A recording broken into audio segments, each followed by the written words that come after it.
Mu nteekateeka y'okuzimbira abantu b'omu nzigotta amayumba ag'omulembe, gavumenti yakuyambibwako ekitongole ky'obwannakyewa ekya UNDP. Bino byanjiddwa minisita omubeezi w'amayumba Pasis Namuganza bw'abadde aggulawo olukuŋŋaana lw'okutema empenda okulaba nga bamalawo ekizibu kino ku Protea Hotel mu Kampala. Twagala okulaba nti tuzimbira abantu amayumba amalungi abali mu bitundu eby'okuwoteka.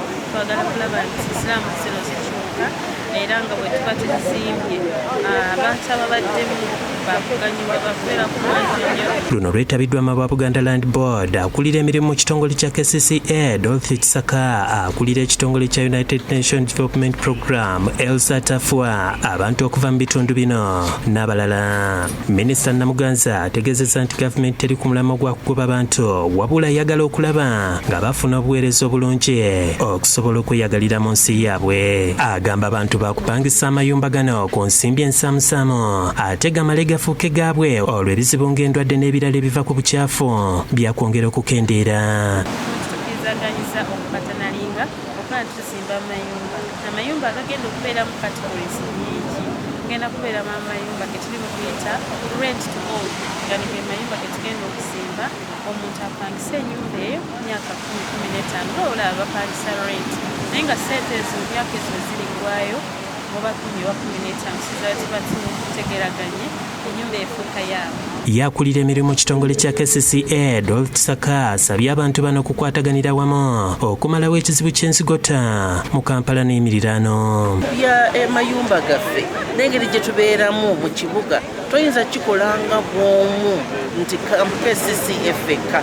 Tulina okulaba tukolagana n'abo ababeerayo bennyini n'ebitongole ebirala, integrated approach n'ebitongole ebirala ebituwa resources. Bagoberera amateeka g'okufuba okulaba nti bafuna ebiwandiiko ebituufu n'okukola kyekibasuubirwamu. Kino essira liteereddwa ku Kampala n'ekitwalira mu Uganda yonna okulaba nti tukyusa ku mbeera z'abantu ababeera mu Nzigotta. Settlements, there are a lot of issues to do with unemployment, to do with inadequate physical planning. That has also implications for what happens there, whether it's on poverty issues, whether it's on crime, whether it's on gender-based violence. Mu buufu obwo abakuuma ekkomera ly'abaana erya Naguru Remand Home bennyamivu olw'abantu ababoola abaana bano wadde nga babeera babajjeerezeddwa mu kkooti. Okwogera bino babadde bakyaliddwa bannalotale aba Apakololo nga bakulembeddwa mu District Governor Edward Kakembo Nsubuga okutandika enkola y'okusitula abaana abalinzi nga bw'annyonnyola. Tufa ku baana abalinzi tusobole okubabuulirira kubanga ani anaakola abakozesa. Wala ate waliwo ekizibu ekirala kiva ku bamaama.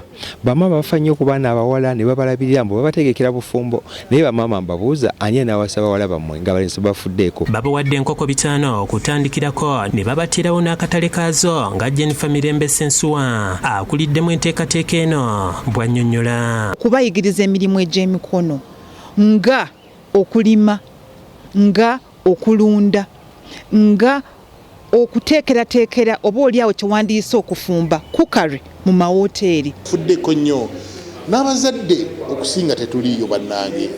Abazadde okuba nti tulabirira abaana tukisudde ebbali.